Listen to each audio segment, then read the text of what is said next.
Hindi ko yata gusto to. Masama ang kutob ko. Parang kinakabahan ako.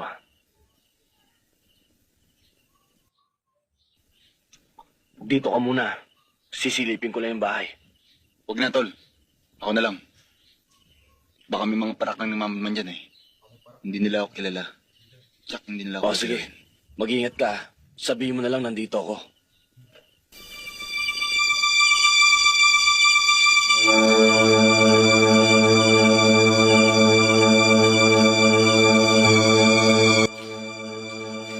Ton! Huwag kang... Ang lakas naman ng loob nyo. Mainit lang ang ulo ni Margalio.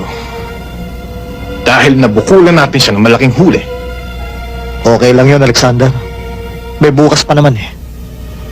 Simula sa araw na to, may ilang bukas ka na lang.